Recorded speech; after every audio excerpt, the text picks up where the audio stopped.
gathered all the good fairies from surrounding woodlands. Each good fairy cast a different spell on the lovely young princess. One spell made her sweet. Another spell made her smart. And another spell made her pretty. But there was one particular fairy, a wicked fairy, who had not been invited to the feast. The wicked fairy grew angry and cast a curse on the princess.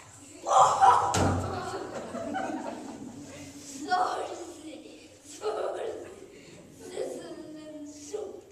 Your manners will be strengthened. Yes, if you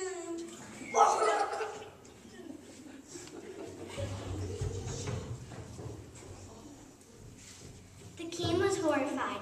He immediately issued a proclamation to try to keep the curse against his daughter from coming true. All spirits throughout the kingdom must be destroyed. Citizens of the land, gather up any and all wolves. Take them to the royal dump immediately. From this point forward, soup is outlawed in my kingdom. No more clam chowder and no more chicken and stars. But from this point forward, there is to be no more soup. A few years later, the princess had her 16th birthday. The king arranged a huge feast. Prince Charming from a neighboring land was to be the guest of honor. He was famous the whole world over for his fine breeding. The king even hired a new cook for the occasion. Prince Charming! I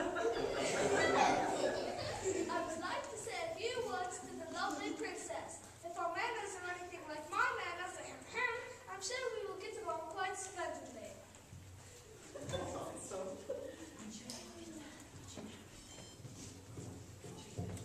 The king was horrified. The waiters began to serve the meal.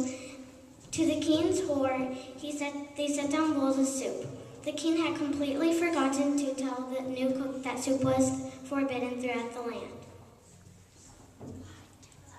I've never tasted such a delight before. What is this fine food? Why, it's soup, of course.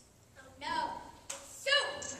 It's delicious. I've never tasted anything so delicious.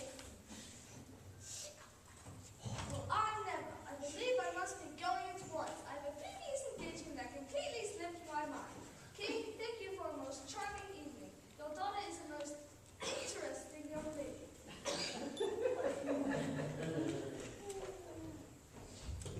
The king was furious the feast had gone so badly.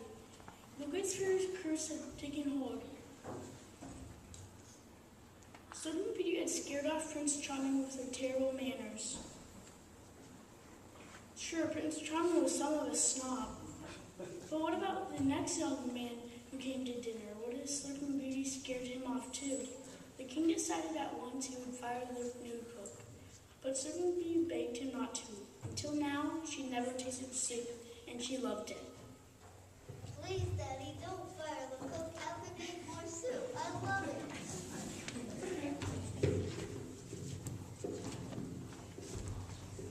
The king could not deny his daughter, and so began a period of Sleeping Beauty trying all the different soups she missed throughout her childhood.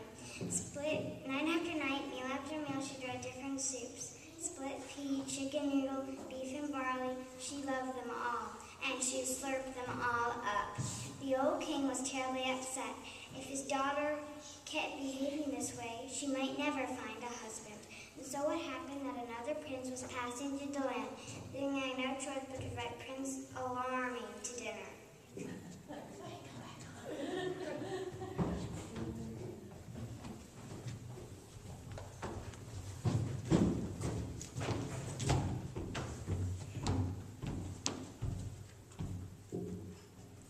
Soup was served as usual. The king expected it was going to be a very embarrassing evening. Prince Alarming!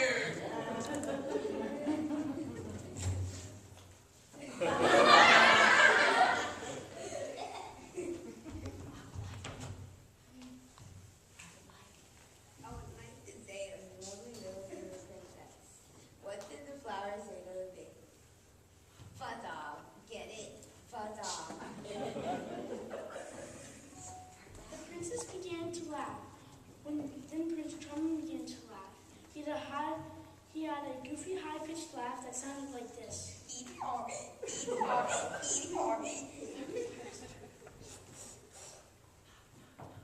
Knock, knock. Who's there?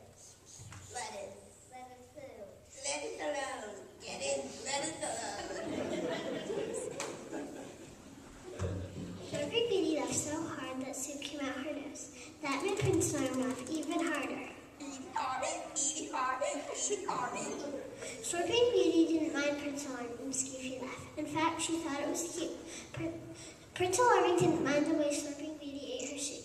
She has a healthy appetite, he would say, always with a hearty laugh. The two rather enjoyed one another's funny habits. They fell in love and lived happily ever after. The end.